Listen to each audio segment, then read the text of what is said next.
Hello everyone, welcome back to my channel again. आज हम जानेंगे मेमोरी के बारे में बहुत ही डिटेल्स में। और मेमोरी के बारे में डीडीआर का टॉपिक है, मतलब डुअल डेटा रेट का टॉपिक है।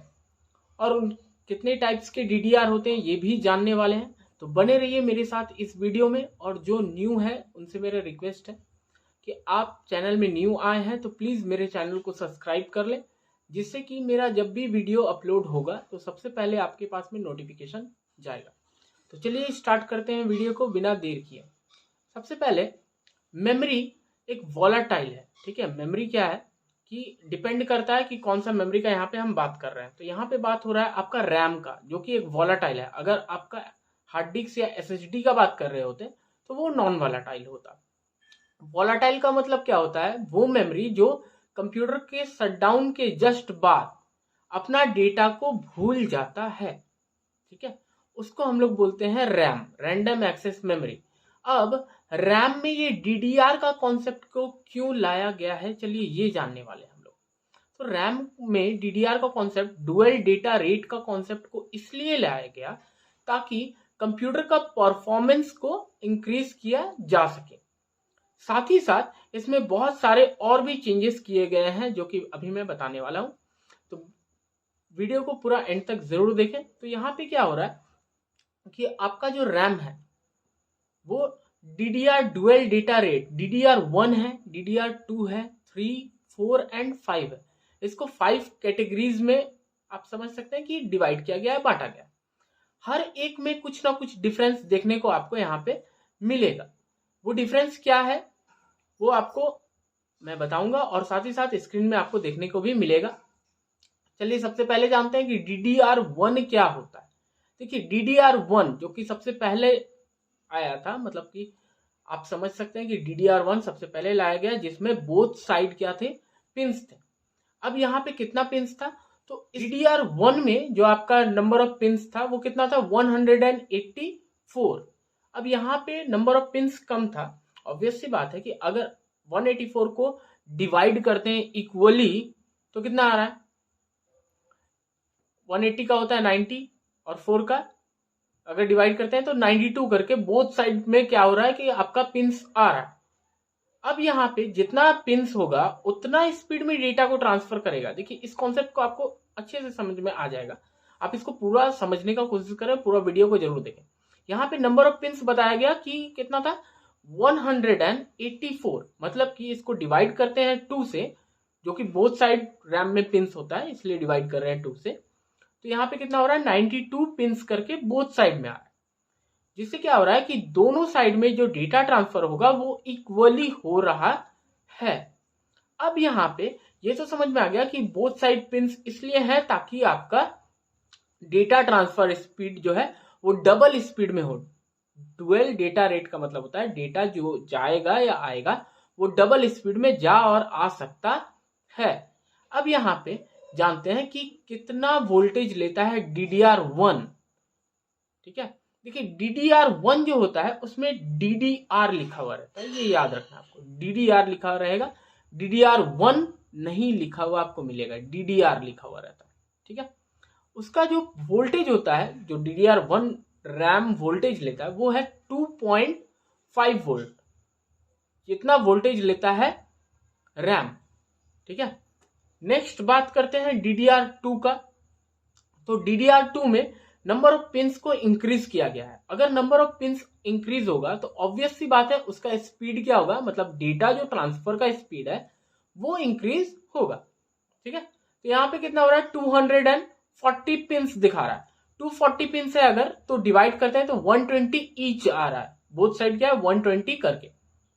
अब चलिए जानते हैं कि इसका वोल्टेज कितना है। तो DDR2 का वोल्टेज होता है 1.8 वोल्ट।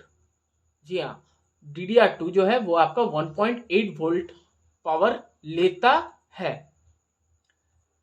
जो DDR3 है, मतलब यहाँ पे क्या हो रहा है कि जैसे एक लेवल इंक्रीज हो रहा है ना, तो यहाँ पे वोल्टेज जो है वो कम हो रहा है और इसका नंबर ऑफ पिंस क्या हो रहा है? इंक्रीज हो रहा है। साथ ही साथ नंबर ऑफ पिंस इंक्रीज होने के साथ में इसका परफॉर्मेंस भी इंक्रीज हो रहा है।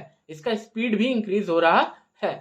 तो DDR3 में भी सेम पिंस देखने को मिल रहा है 240, और इसका वोल्टेज यहाँ पे कम हो रहा है। ये बेनिफिशियल है क्योंकि पावर कंज्यूमिंग भी आपको देखना पड़ेगा। सपोज अगर आपका एक कंपनी है या आप के पास में 5 या 10 कंप्यूटर है, जो एक छोटा इंस्टीट्यूट है आपके पास में, तो आपको ये सब चीज देखना पड़ेगा, ठीक है, जिससे कि आपको कुछ बेनिफिट मिलेगा और आपका कंप्यूटर का परफॉर्मेंस भी क्या होता है यहाँ पे इंक्रीज होता है। DDR3 में 240 पिंस है, लेकिन उसमें आपका जो वोल्टेज है वो 1.5 वोल्ट है। मतलब कि DDR2 में 1.8 था, DDR3 में 1.5 वोल्ट लेता है रैम।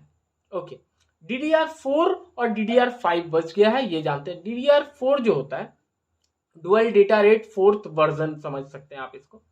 तो यहाँ पे क्या है कि DDR4 में पिंस है आपका 288। देखिए यहाँ पे पिंस को क्या किया गया है, इंक्रीज किया गया है, जैसा कि DDR2 और 3 में था।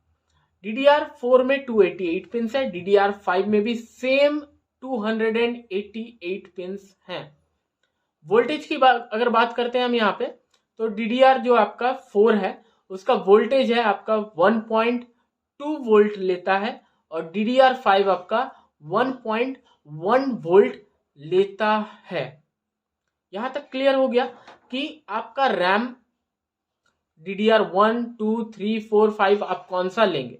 ऑब्वियस सी बात है, कोई स्लो आज के डेट में टेक्नोलॉजी में नहीं होना चाहता है, सबको इंक्रीज होना है डे बाय डे। तो उसके लिए सब क्या कर रहा है कि अपग्रेडेड चीज ले रहा है, ना कि डिग्रेडेड, ठीक है। तो यहां तक समझ में आ गया कि DDR5 जो है वो सबसे अच्छा चल रहा है, जिसका स्पीड परफॉर्मेंस बहुत ज्यादा अच्छा है। अब जानते हैं कि हाँ, एक और चीज है जैसा कि अभी आपको स्क्रीन पे दिख रहा है, हर एक मेमोरी का साइज। इससे आप पता कर सकते हैं कि किसका क्या साइज है, ठीक है। ये सेंटीमीटर में अभी आपको दिख रहा होगा।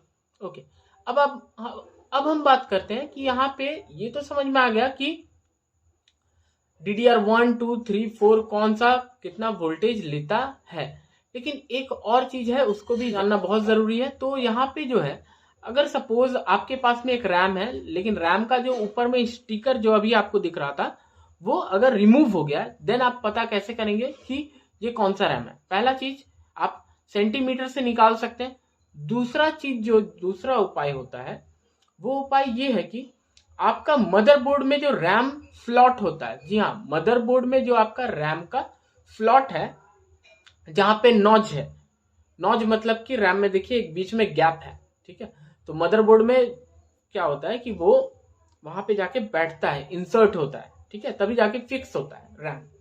तो यहाँ पे क्या हो रहा है कि रैम का स्लॉट का बीच में आपको उसका वोल्टेज लिखा हुआ मिलेगा, जिससे आपको पता चल जाएगा कि कौन सा रैम आप इस मदरबोर्ड में इंसर्ट कर सकते हैं। ये मैंने इसलिए बताया, सपोज आप ले आए DDR2 ले आए, ठीक है, लेकिन आपका सपोर्टेबल है DDR4, देन आपका क्या होगा ना, प्रॉब्लम हो जाएगा, ठीक है। तो आप अगर एक न्यू रैम इंसर्ट करने जा रहे हो तो सबसे पहला चीज जो देखना है आपको वो है आपका मदरबोर्ड का रैम स्लॉट में वोल्टेज, जो कि बहुत ही ज्यादा इंपॉर्टेंट है। अदरवाइज आपका रैम उसमें लगने वाला नहीं है, क्योंकि अगर नॉच अगर आपका बैठेगा ही नहीं, नॉच में अगर फिक्स नहीं हो रहा है, ऑब्वियस सी बात है आपका रैम इंस्टॉल हुआ नहीं, और अगर रैम इंस्टॉल होगा नहीं तो आपका कंप्यूटर ऑन होने वाला है ही नहीं। तो इसका आपको ध्यान रखना है कि रैम का जो स्लॉट है उसमें वोल्टेज जरूर से जरूर देखें। स्टिकर अगर रिमूव हो गया कोई प्रॉब्लम नहीं है, ठीक है ना। स्टिकर अगर रिमूव हो गया तो भी आपको इजीली पता चल जाएगा कौन सा रैम आपका अभी करेंटली लगा हुआ है। और अगर आपके पास में रैम नहीं है, आप एक नया रैम लगाने जा रहे हैं, देन अगर आपको पता करना है कि कौन सा रैम लगेगा, तो वो आपका रैम स्लॉट में इजीली देखने को मिल जाने वाला है, ठीक है। तो आज के लिए इतना ही। उम्मीद करता हूं मेरा वीडियो आपको अच्छा लगा हो। ज्यादा से ज्यादा लाइक, सब्सक्राइब एंड शेयर करते हैं। मिलते हैं अपने नेक्स्ट वीडियो में। Thank you.